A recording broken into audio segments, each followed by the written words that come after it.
Hello guys, आप सब कैसे हैं।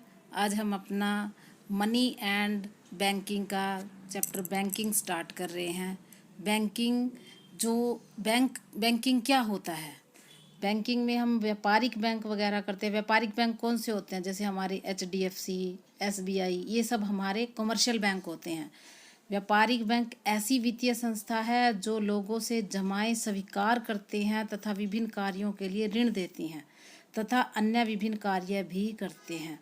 Means commercial bank is that financial institute which accepts deposit from the people and offers loans for the purpose of consumption और investment.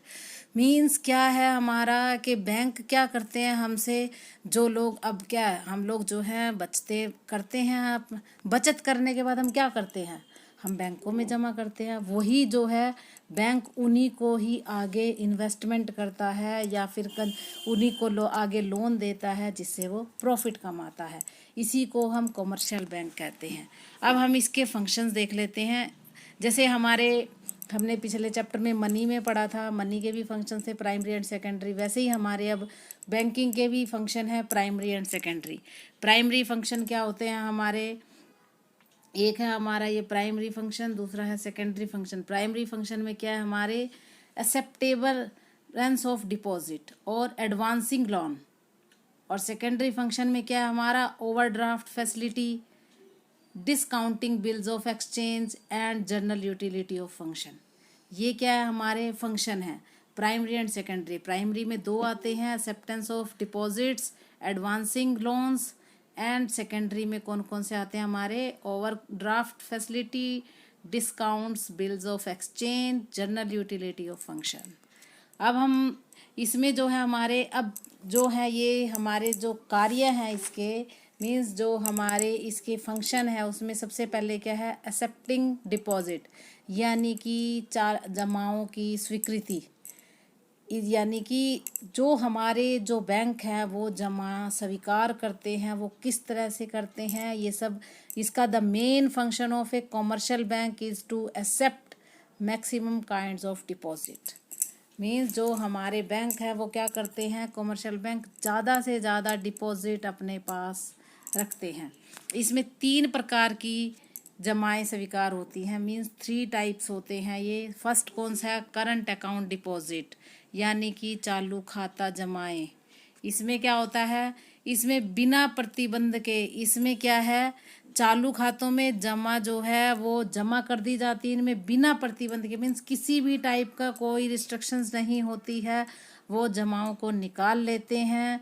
निकाल कैसे लेते हैं, मीन्स जैसे एक व्यक्ति है ए, वो क्या करता है, ये बिजनेस फर्म होती हैं।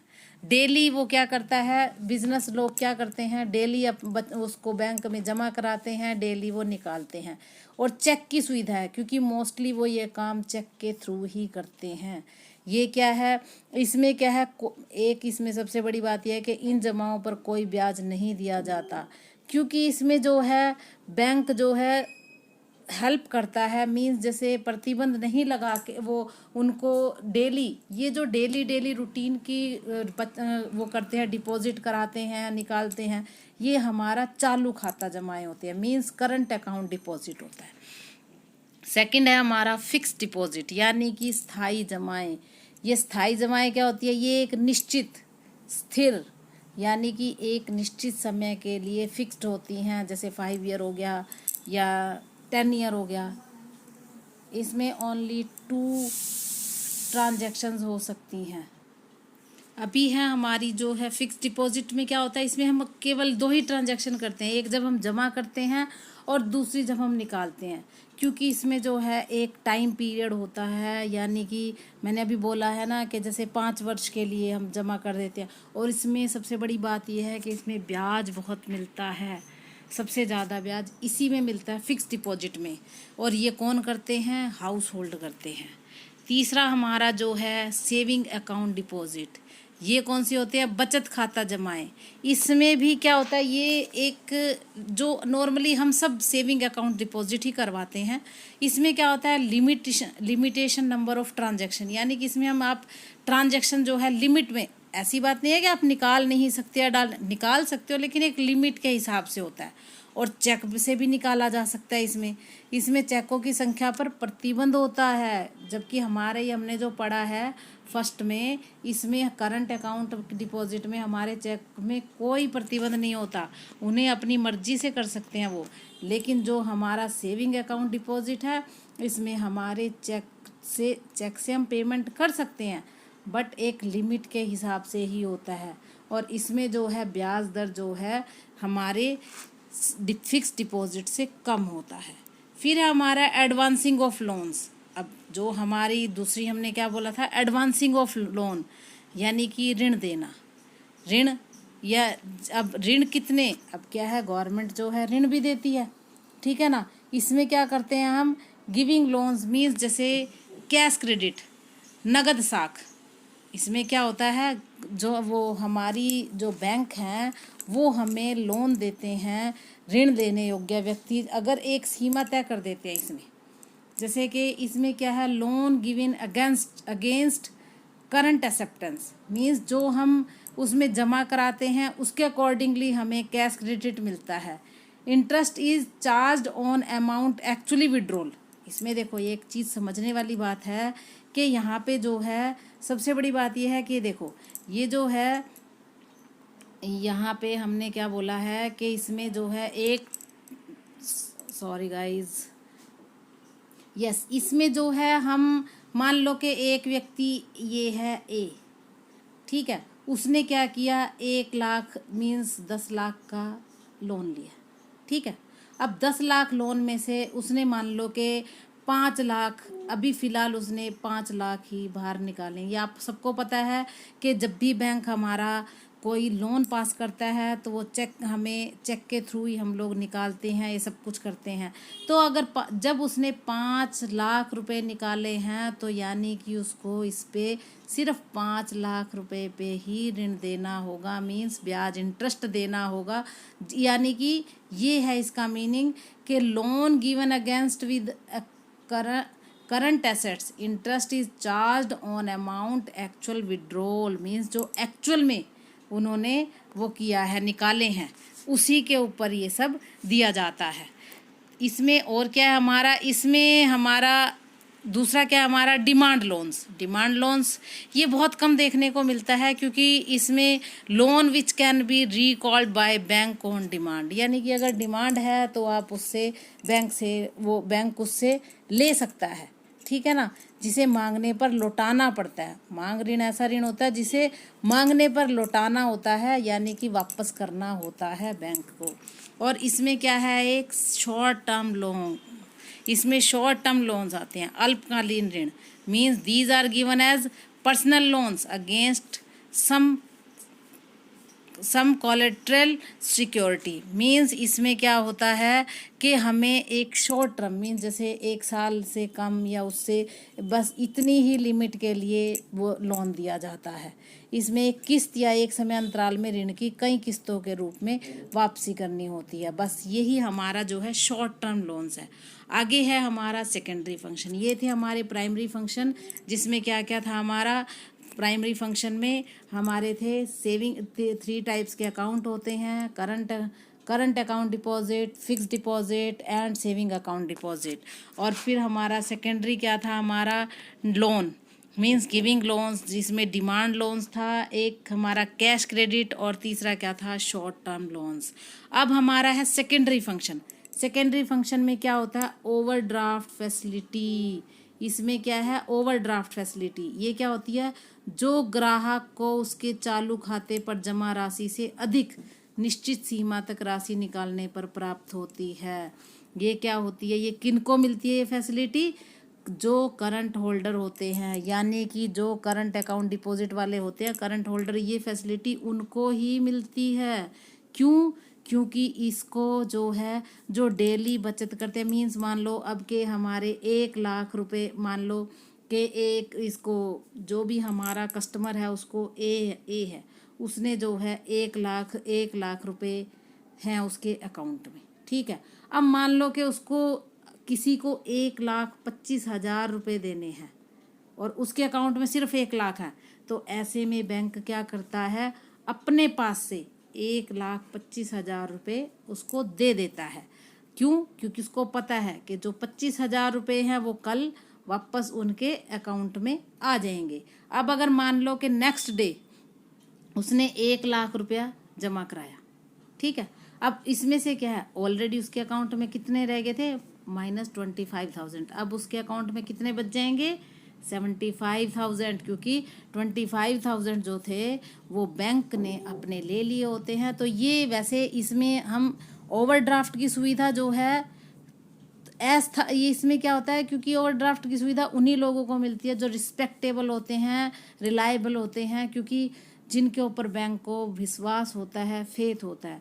अदरवाइज और ये भी नहीं है कि बैंक मान लो कि किसी को 10 लाख की ज़रूरत है और बैंक में 1 लाख है, नो, तब भी बैंक नहीं देगा। ये है जो है ऐसे ही है कि मान लो भाई किसी को 25,000 एक्स्ट्रा और नेक्स्ट डे कहीं जमा हो जाए, तो ये क्या होता है, ओवरड्राफ्ट। फिर है हमारा डिसकाउंटिंग बिल्स ऑफ एक्सचेंज, यानी कि विनिमय पत्रों की कटौती। इसमें क्या होता है, मान लो कि विनिमय पत्र एक ऐसा पत्र है जो माल प्राप्ति के बदले में उधार ली गई राशि को प्रमाणित करता है। मीन्स मान लो कि अब क्या होता है, दो वो है, फॉर एग्जाम्पल ए बी से माल खरीदता है, ठीक है, ये ए है, ये बी से माल खरीदता है, ठीक है। अब इसमें क्या है, बी उसी टाइम भुगतान चाहता है, तो वह इसे क्या कहेगा, बी चाहता है कि ए उसी टाइम भुगतान कर दे, ठीक है, लेकिन बी ए क्या करता है, वो इससे बैंक से कटौती पर भुना सकता है। बैंक इस राशि पे अपना क्या करेगा, वो बैंक के पास जाएगा और उस पर ऋण को चुकाने का लिखवा कर एक प्रमाण पत्र बी को दे देगा। भाई अगर वो ऋण नहीं चुका पाया तो उसके बिहाफ पे बैंक ऋण मीन्स वो पैसे दे देगा। तो इसलिए बैंक इस राशि में से अपना कमीशन काट कर शेष राशि बी को देगा। यही जो है ए से भुगतान करेगा। अब यही जो है डिस्काउंटिंग ऑफ बिल है। मीन्स ए जो है एक के बिहाफ पर वो जो है बैंक अपना एक प्रमाण पत्र लिख के दे देता है कि उसके बिहाफ पे वो पेमेंट कर देगा। ये क्या होता है, हमारा विनिमय पत्रों की कटौती। थर्ड है हमारा एजेंसी फंक्शन, यानी कि बैंक जो है एजेंट के रूप में भी काम करता है। अब एजेंट के रूप में बैंक कैसे काम करता है, ट्रांसफर ऑफ फंड्स, यानी कि धन का हस्तांतरण, यानी कि धन क्या है, वो एक जगह से दूसरे जगह जाने के लिए कस्टमर्स को हेल्प करता है, उनको पैसे दे, उनको चेक की सुविधा दे के और हेल्प कर सकता है। दूसरा क्या है, कलेक्ट ऑफ फंड्स, मीन धन का एकत्रीकरण। वो क्या है, वो लोगों का बैंक जो है चेक, मांग, ड्राफ्ट, विनिमय बिल, हुंडी की या जो होती हैं उनके माध्यम से ग्राहकों की ओर से धन को कलेक्ट करता है। Purchase and sale of securities, अब क्या करता है, ग्राहक के कहने पे बैंक जो है किसी से उसका सेल और परचेज भी की सिक्योरिटी भी लेता है। और इनकम टैक्स कंसल्टेंसी, मींस जैसे बैंक जो है इनकम टैक्स, जो हम इनकम टैक्स भरते हैं उनका, उसके लिए अगर आपको टैक्स के ऊपर कोई भी कंसल्टेंसी करनी है, कोई भी आपको कुछ पूछना है, तो ये सब हेल्प हमारी बैंक करता है। थर्ड क्या है, फोर्थ क्या है हमारा, जनरल यूटिलिटी फंक्शन। इसमें इसको हम विभिन्न कार्य भी बोल सकते हैं, मीन्स क्योंकि इसमें मिसलेनियस फंक्शंस आते हैं। इसमें क्या होता है, इसमें लॉकर सुविधा मिलती है। मीन्स इसमें क्या है, बैंकों से कस्टमर को लॉकर की सुविधा आसानी से मिल जाती है, क्योंकि वो क्या है, बहुत छोटा सा अमाउंट देना पड़ता है इंटरेस्ट के तौर पे, फिर हमें लॉकर की सुविधा मिल जाती है। ट्रैवलर चेक, मीन्स यात्री चेक भी मिल जाता है। क्यों, मान लो कि कोई लोग है, कोई व्यक्ति है, कस्टमर है जो जाना चाहता है, बट क्या है, वो इधर उधर नहीं जा पाता है, उसको डर लगता है पैसा ले जाने में, तो ऐसे में बैंक क्या करता है, ट्रैवलर चेक प्रेफर्ड कर देता है। लेटर ऑफ क्रेडिट, यानी कि वो क्या करता है, एक्सपोर्ट, ये 11th में भी एक्सपोर्ट इंपोर्ट में आप लोगों ने पढ़ा होगा। लेटर ऑफ क्रेडिट यानी कि इसमें क्या करता है, एक्सपोर्ट इंपोर्ट, मीन्स अगर क्या है, एक्सपोर्टर इंपोर्टर से पैसे लेना है तो वो क्या है, उसके बिहाफ पे एक लेटर लिख के दे सकता है, जिससे वो क्या है, कहे कि भाई हम नेक्स्ट टाइम में ये पेमेंट कर देंगे। तो ये क्या है, हमारी जनरल यूटिलिटी फंक्शन है। और ये हमारे फंक्शंस थे आज मनी एंड बैंकिंग में, बैंकिंग के, कॉमर्शियल बैंक के। नेक्स्ट चैप्टर में हम पढ़ेंगे क्रेडिट क्रिएशन मीन्स साख का निर्माण कैसे होता है, कैसे बैंक क्रेडिट क्रिएशन करता है। ये हमारा अभी तक फंक्शन थे, जैसे हमने मनी के फंक्शन पढ़े थे वैसे ही ये हमारे हैं कॉमर्शियल बैंक के। नेक्स्ट में हम क्रेडिट क्रिएशन अपना कंप्लीट करेंगे। अगर किसी को, प्लीज़ मेरी रिक्वेस्ट है आप लोगों से, अगर किसी को कोई चीज़ समझ में नहीं आ रही है तो प्लीज़ क्यूरी कर सकते हैं, आप कमेंट सेक्शन में लिख सकते हैं, या आपको पहले कोई दूसरा टॉपिक चाहिए तो मैं उसके ऊपर भी डाल दूँगी वीडियो बना के। किसी को कहीं समझ में नहीं आ रहा तो प्लीज़ मुझे कमेंट बॉक्स में करें। प्लीज़ लाइक, सब्सक्राइब, शेयर ज़रूर करें।